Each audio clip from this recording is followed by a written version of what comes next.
Class BSc second year या BSc BEd third year, subject organic chemistry, और हमारा topic चल रहा है एल्कोहल, और जिसका पार्ट नंबर 9 करने जा रहे हैं, जिसके अंदर अपने एल्कोहल की रासायनिक अभिक्रियाएं चल रही थी, जिसमें हम फर्स्ट टाइप की वो अभिक्रियाएं कर रहे हैं जिसके अंदर O और H के बीच का बंध टूटता है, जिसके अंदर हमने सोडियम के साथ अभिक्रिया कर ली थी, एसिटिलीकरण कर लिया था, एस्टरीकरण कर लिया। उसके बाद में नेक्स्ट जो रिएक्शन आती है वो है ऑक्सीकरण। क्या है? ऑक्सीकरण। तो इसके अंदर हमें क्या करना है? एल्कोहल का ऑक्सीकरण करवाना है। क्या करना है? एल्कोहल का ऑक्सीकरण करवाना है। तो इसके अंदर प्राइमरी, सेकेंडरी और टर्सरी एल्कोहल लेते हैं और ऑक्सीकारक K2Cr2O7 एक प्रबल ऑक्सीकारक के रूप में काम में लिया जाता है। इसकी प्रेजेंस में ऑक्सीकरण करवाते हैं और ऑक्सीकरण करवाने से प्राइमरी एल्कोहल से एल्डिहाइड, सेकेंडरी एल्कोहल से कीटोन और टर्सरी एल्कोहल से एल्कीन प्राप्त होती है, और उसके पश्चात वो कीटोन में चेंज हो जाती है। तो देखिए हमारे पास में CH3, CH2OH और CH2 के साथ OH जुड़ा होता है, तो उसको बोला जाता है प्राइमरी एल्कोहल, और प्राइमरी एल्कोहल का ऑक्सीकरण करवाएंगे किसकी प्रेजेंस में? K2Cr2O7 और H2SO4 की प्रेजेंस में ऑक्सीकरण करवाते हैं, और ऑक्सीकरण करवाते हैं तब ऑक्सीजन का जुड़ना और हाइड्रोजन का निकलना, ये कंडीशन होती है। ऑक्सीकरण और अपचयन दो ये मुख्य रिएक्शन होती हैं जो एक दूसरे के विपरीत होती हैं। ऑक्सीकरण में ऑक्सीजन जोड़ी जाती है, हाइड्रोजन बाहर निकाली जाती है, और अपचयन में हाइड्रोजन जोड़ी जाती है और ऑक्सीजन बाहर निकाली जाती है। तो अब देखिए यहाँ से H और ये H इस ऑक्सीजन के साथ जुड़ कर के H2O के रूप में बाहर निकल जाएंगे। यहाँ CH बचेगा और ये O और प्लस में H2O, तो इसको क्या बोलेंगे? एल्डिहाइड। क्या बोलेंगे? एल्डिहाइड। यानी कि प्राइमरी एल्कोहल से किसका निर्माण हो गया? एल्डिहाइड का। CH3CH3CHOH, और इसको बोलेंगे सेकेंडरी एल्कोहल, और सेकेंडरी एल्कोहल का ऑक्सीकरण करवाएंगे K2Cr2O7 और H2SO4 की प्रेजेंस में। तो यहाँ से H और यहाँ से H बाहर निकल जाएगा, और CH3 और CH3 C double bond O, और इसको क्या बोलेंगे? कीटोन। क्या बोलेंगे? कीटोन या एसीटोन, और H2O की फॉर्म में बाहर निकल जाएगा। इस तरीके से प्राइमरी एल्कोहल से एल्डिहाइड और सेकेंडरी एल्कोहल से क्या बन गया? कीटोन। उसके पश्चात टर्सरी एल्कोहल लेंगे अपने, और टर्सरी एल्कोहल लेकर के और ऑक्सीकरण करवाएंगे K2Cr2O7 और H2SO4 की प्रेजेंस में। तो यहाँ से OH और एक हाइड्रोजन यहाँ से निकल जाएगा, तो CH3C और CH3 डबल बॉन्ड CH2 और प्लस में H2O, तो क्या बन गई? एल्कीन। यही बात मैंने बोली थी आपको कि प्राइमरी एल्कोहल से एल्डिहाइड, सेकेंडरी एल्कोहल से कीटोन और टर्सरी एल्कोहल से एल्कीन प्राप्त होती है। लेकिन आगे अगर इस एल्कीन का ऑक्सीकरण करवाया जाए तो ये आगे फिर कीटोन में चेंज हो जाती है। किस में चेंज हो जाती है? कीटोन में चेंज हो जाती है। तो इस तरीके से प्राइमरी, सेकेंडरी और टर्सरी एल्कोहल से एल्डिहाइड, कीटोन और एल्कीन या एल्कीन का ऑक्सीकरण करवा करके कीटोन बना सकते हैं। इसी प्रकार एक रिएक्शन और आती है जिसके अंदर अपने क्या करते हैं, ऑक्सीकरण से संबंधित रिएक्शन होती है और उसको बोला जाता है ओपेनोर ऑक्सीकरण। क्या बोला जाता है? ओपेनोर ऑक्सीकरण। ओपेनोर ऑक्सीकरण। ये जो रिएक्शन होती है वो एल्डिहाइड के अंदर, एल्डिहाइड कीटोन वाले चैप्टर में भी आती है और एल्कोहल वाले चैप्टर के अंदर भी आती है। दोनों के अंदर ही आती है। क्यों? क्योंकि एल्कोहल से संबंधित रिएक्शन भी है और एल्डिहाइड कीटोन से संबंधित रिएक्शन भी है। तो इसके अंदर एल्यूमिनियम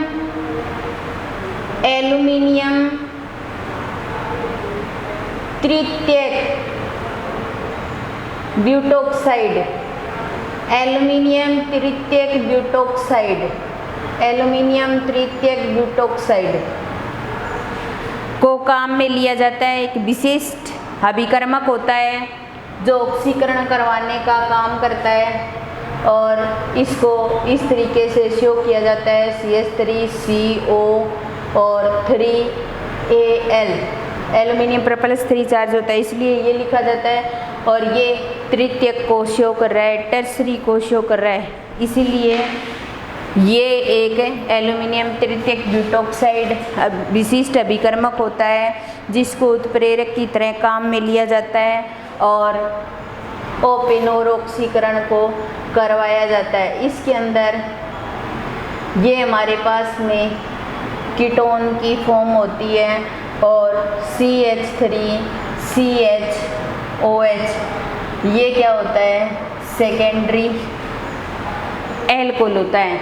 ये तो कीटोन है, ठीक है, और ये क्या है? सेकेंडरी एल्कोहल है। इन दोनों की आपस में रिएक्शन करवाई जाती है और इस विशिष्ट अभिकर्मक को काम में लिया जाता है और जिसको बोला जाता है एल्यूमिनियम तृतीयक ब्यूटोक्साइड। इसमें एल्कोहल जो है वो तो कीटोन में चेंज हो जाता है और कीटोन जो है वो किस में चेंज हो जाता है? एल्कोहल में। तो अब देखो CH3 जो कीटोनिक फॉर्म है वो तो एल्कोहल में चेंज हो गई। ये देखिए सेकेंडरी एल्कोहल कीटोन वाली फॉर्म तो, और जो एल्कोहल है वो किस में चेंज हो गया? कीटोन में चेंज हो गया। तो इसके अंदर वैसे रिएक्टेंट और प्रोडक्ट सेम ही होते हैं लेकिन दोनों एक दूसरे के अंदर इंटरचेंज हो जाते हैं, इसलिए इसको ओपेनोर ऑक्सीकरण कहा जाता है। ओपेनोर ऑक्सीकरण कहा जाता है और इसमें एल्यूमिनियम तृतीयक ब्यूटोक्साइड को काम में लिया जाता है। एक विशिष्ट अभिकर्मक होता है इस रिएक्शन को करवाने के लिए और इस विशिष्ट अभिकर्मक को काम में लेकर हम एल्कोहल और एसीटोन का निर्माण कर सकते हैं। उसके बाद में नेक्स्ट रिएक्शन आती है विहाइड्रोजनीकरण। क्या आती है? विहाइड्रोजनीकरण। अब देखिए 6 नंबर रिएक्शन आती है OH के बंध के बीच, OH के बीच का बंध टूटता है, इसके अंदर विहाइड्रोजनीकरण। क्या आती है? विहाइड्रोजनीकरण। यानी कि हाइड्रोजनीकरण का मतलब होता है हाइड्रोजन का जुड़ना और विहाइड्रोजनीकरण का मतलब हो गया हाइड्रोजन का निकलना। यानी कि हाइड्रोजन निकलेगा तो वही हम प्राइमरी, सेकेंडरी और टर्सरी एल्कोहल लेंगे और उसमें से हाइड्रोजन को बाहर निकालेंगे और हाइड्रोजन को बाहर निकालेंगे तो प्राइमरी एल्कोहल से एल्डिहाइड और सेकेंडरी एल्कोहल से कीटोन और टर्सरी एल्कोहल से एल्कीन प्राप्त होती है। अब देखिए CH3CH2OH ये क्या है? Primary alcohol. और इस रिएक्शन को कॉपर की उपस्थिति में करवाई जाती है। डिहाइड्रोजनीकरण का मतलब हाइड्रोजन बाहर निकलना, एक हाइड्रोजन यहाँ से और एक हाइड्रोजन यहाँ से, हाइड्रोजन परमाणु दोनों मिलकर के H2O की फॉर्म में बाहर निकल जाएंगे और यहाँ क्या बच जाएगा, CH3CHO एल्डिहाइड प्लस H2, और इसको क्या बोलेंगे, एल्डिहाइड। यानी कि प्राइमरी एल्कोहल से एल्डिहाइड का निर्माण हो गया। फिर उसके पश्चात सेकेंडरी एल्कोहल लेंगे और सेकेंडरी एल्कोहल लेकर के कॉपर की उपस्थिति में रिएक्शन करवाएंगे और रिएक्शन करवाने के दौरान क्या बनेगा, एक हाइड्रोजन यहाँ से निकलेगा, एक हाइड्रोजन यहाँ से निकलेगा और क्या बन जाएगा, कीटोन, और प्लस में H2 बाहर निकल गया। इसका मतलब सेकेंडरी एल्कोहल से कीटोन का निर्माण हो गया। अब देखिए टर्सरी एल्कोहल, टर्सरी एल्कोहल लेंगे हम और टर्सरी एल्कोहल में से हाइड्रोजन बाहर ना निकल करके ये OH और ये H2O के रूप में बाहर निकल जाते हैं। कॉपर की उपस्थिति में रिएक्शन करवाएंगे और हमें क्या प्राप्त हो जाएगी, एल्कीन प्राप्त हो जाएगी प्लस H2O, और ये क्या बन जाएगी, एल्कीन, क्या बन जाएगी, एल्कीन। तो इस तरीके से प्राइमरी एल्कोहल से एल्डिहाइड, सेकेंडरी एल्कोहल से कीटोन और टर्सरी एल्कोहल से एल्कीन का निर्माण होता है। तो ये था विहाइड्रोजनीकरण। क्या था, विहाइड्रोजनीकरण। और इसी के अंदर एक लास्ट रिएक्शन रहती है कि एल्कोहल की गिरनारक अभिकर्मक के साथ अभिक्रिया, एल्कोहल की गिरनारक अभिकर्मक के साथ अभिक्रिया। तो 7 नंबर रिएक्शन O और H के बीच का दो बंध टूटता है। इसके अंदर लास्ट रिएक्शन है गिरनारक अभिकर्मक के साथ अभिक्रिया, गिरनारक अभिकर्मक के साथ अभिक्रिया। गिरनारक अभिकर्मक जो होता है उसको एल्किल हैलाइड से बनाते हैं अपने। एल्किल हैलाइड RH होता है और जब इसकी धातु के साथ अभिक्रिया करवाते हैं तो एक कार्ब धात्विक यौगिक का निर्माण होता है और वो कार्ब धात्विक यौगिक RMgX होता है और इस RMgX को ही गिरनारक अभिकर्मक कहा जाता है। RMgX को ही गिरनारक अभिकर्मक कहा जाता है। ROH और इसके साथ RMgX की अभिक्रिया करवाई जाती है। अब देखिए ये नेगेटिव और ये पॉजिटिव के रूप में बाहर निकलता है। यहाँ पर ये नेगेटिव और ये पॉजिटिव और ये नेगेटिव होता है, तो ये दोनों आपस में जुड़ जाते हैं और RH, ठीक है। और पीछे क्या बचता है, MgX और OR। RH को बोला जाता है एल्केन। क्या बोला जाता है, एल्केन। तो इस तरीके से गिरनारक अभिकर्मक के साथ अगर एल्कोहल की अभिक्रिया करवाई जाती है तो एल्केन की फॉर्मेशन होती है। तो इस तरीके से हमारी ये 7 रिएक्शन थी। कुछ हमने इससे पहले वाली क्लास में कर ली, कुछ अभी की हमने। तो ये रिएक्शन थी O और H के बीच का बंध टूट रहा था, यानी कि H पॉजिटिव हम बाहर निकाल रहे थे। अब दूसरे टाइप की रिएक्शन आती है। दूसरे टाइप की रिएक्शन करेंगे हम, जिसके अंदर हम क्या करेंगे, C और OH के बीच का बंध तोड़ेंगे, यानी कि इसके बीच का बंध तोड़ेंगे। सेकंड नंबर रिएक्शन वे अभिक्रिया जिसके अंदर C और OH के बीच का बंध टूटता है, यानी अब OH बाहर जाएगा, H बाहर ना जा कर के कौन जाएगा, OH बाहर जाएगा। तो हमने पहली बार रिएक्शन की है तो ये रिएक्शन तो आसानी से समझ में आ जाएगी। तो इसके अंदर पहली रिएक्शन आती है हाइड्रोजन हैलाइड के साथ विक्रिया या हाइड्रोजन हैलाइडों के साथ विक्रिया, हाइड्रोजन हैलाइडों के साथ विक्रिया।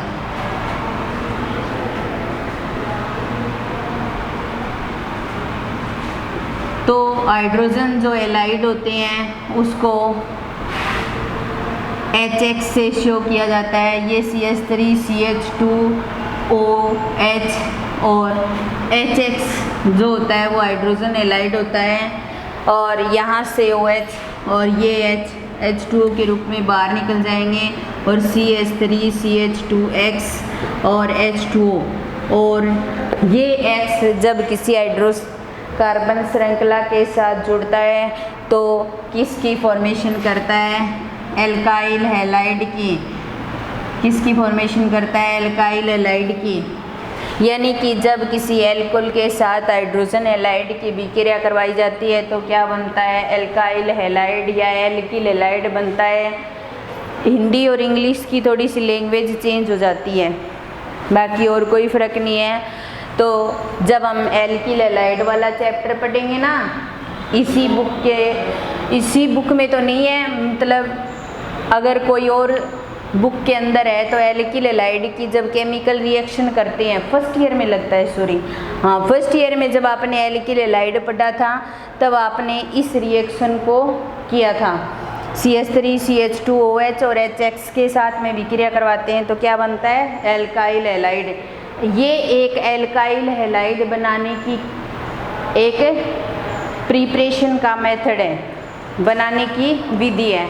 तो जैसे देखिए इसके अंदर HX के साथ अभिक्रिया करवाई जाती है, तो HX का मतलब यहाँ हम HCl भी ले सकते हैं, HBr भी ले सकते हैं, HI के साथ या HF के साथ भी रिएक्शन करवा सकते हैं। जनरली हम इन दो के साथ रिएक्शन करवाते हैं, इसके साथ भी करवा लेते हैं लेकिन इसकी रिएक्शन कम ही करवाते हैं। अब देखिए जैसे CH3CH2OH इसके साथ हम HCl की विक्रिया करवाएं तो यहाँ से H2O बाहर निकल जाएगा और CH3CH2 और Cl बन जाएगा और प्लस H2O बाहर निकल जाएगा, और ये क्या बन जाएगा? Alkyl chloride. क्या बन जाएगा? Alkyl chloride. ठीक है। अगर यही रिएक्शन हम CH3CH2OH और HBr के साथ करवाएं तो इसके साथ Br जुड़ जाएगा और H2O बाहर निकल जाएगा और इसको बोलेंगे एल्काइल ब्रोमाइड। तो ये क्या है? एक प्रकार से एल्काइल हैलाइड बनाने की विधियाँ हैं। हम HI के साथ भी विक्रिया करवा सकते हैं इसके। तो अगर हम यहाँ पर टर्सरी एल्कोहल लेकर के रिएक्शन करवाएं तो हम HI के साथ अभिक्रिया करवा सकते हैं, जैसे CH3 और CH3 और OH इसके साथ HI की विक्रिया करवाएं तो टर्सरी एल्किल हैलाइड प्राप्त होता है। टर्सरी एल्किल हैलाइड प्राप्त होता है और H2O बाहर निकल जाती है। इसका मैकेनिज्म देखिए थोड़ा सा। देखिए यहाँ पर हम टर्सरी एल्कोहल ले लिया और इस टर्सरी एल्कोहल को लेकर के HI के साथ विक्रिया करवाएं तो विक्रिया करवाने के दौरान CH3C और CH3 और CH3 और ये H इसके साथ जुड़ जाएगा तो क्या बन जाएगा? OH2 और ये I नेगेटिव साइड में रहेगा और इस पर क्या होगा? Positive charge. अब ये इलेक्ट्रॉन यहाँ ट्रांसफर हो जाएंगे तो H2O बाहर निकल जाएगा यहाँ से। एक प्रकार से इस रिएक्शन को कराने का जो मैकेनिज्म है वो बता रही हूँ मैं आपको। तो CH3 और CH3 और इस कार्बन पर क्या आ जाएगा? पॉजिटिव चार्ज और क्या बन जाएगा? कार्बेनियन आयन बन जाएगा। या कार्बोकेटाइन बन जाएगा। और कौन सा कार्बोकेटाइन? Tertiary carbocation. तो ये रिएक्शन ज़्यादा टर्सरी वाले एल्किल हैलाइड होते हैं ना, टर्सरी एल्कोहल होते हैं, वो ज़्यादा अच्छे से शो करते हैं क्योंकि इनसे टर्सरी एल्किल हैलाइड बनता है। अब ये I नेगेटिव इसके साथ रिएक्शन करेगा और रिएक्शन करने के दौरान टर्सरी एल्किल हैलाइड प्राप्त हो जाएगा या टर्सरी एल्किल आयोडाइड प्राप्त हो जाएगा। तो इस तरीके से हम हाइड्रोजन हैलाइड के साथ एल्कोहल की विक्रिया करके एल्किल हैलाइड बना सकते हैं। और इसके अलावा नेक्स्ट जो रिएक्शन है वो आती है फास्फोरस हैलाइडों के साथ विक्रिया। फास्फोरस हैलाइडों के साथ अगर विक्रिया करवाते हैं तब भी एल्किल हैलाइड बनता है, क्योंकि जब एल्किल हैलाइड बनाने के मेथड करते हैं तब हम हाइड्रोजन हैलाइड के साथ भी रिएक्शन करवाते हैं, फास्फोरस हैलाइडों के साथ भी रिएक्शन करवाते हैं, थायोनिल क्लोराइड के साथ भी रिएक्शन करवाते हैं, जिससे एल्किल हैलाइड का निर्माण होता है। अब देखिए दूसरी रिएक्शन आती है फास्फोरस हैलाइडों के साथ विक्रिया। फास्फोरस हैलाइडों के साथ विक्रिया। और फास्फोरस जो हैलाइड होते हैं वो होते हैं PCl3 भी होता है और PCl5 भी होता है, दो होते हैं। सबसे पहले हमारे पास CH3 CH2 OH और PCl3 इसके साथ अभिक्रिया करवाएंगे और अभिक्रिया करवाने के दौरान ये 3 इसके साथ लग जाएगा और या 3 लेंगे एल्कोहल के मॉलिक्यूल और PCl3 के साथ में विक्रिया करवाएंगे तो ये तीनों Cl इसके हाइड्रोकार्बन श्रृंखला के साथ जुड़ जाएंगे। तो CH3 CH2 और Cl 3 मॉलिक्यूल एल्किल हैलाइड के प्राप्त हो गए।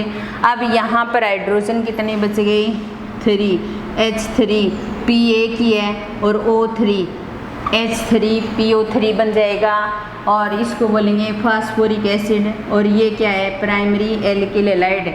तो PCl3 के साथ विक्रिया करवाई तो उससे प्राइमरी एल्किल हैलाइड का निर्माण हो गया।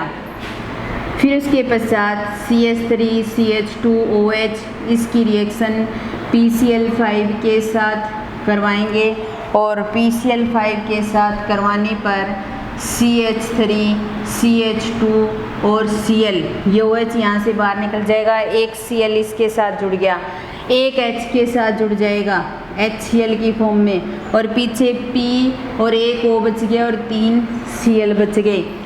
तो ये तो क्या बन गया? एल्किल हैलाइड बन गया। क्या बन गया? Alkyl halide. ये हाइड्रोजन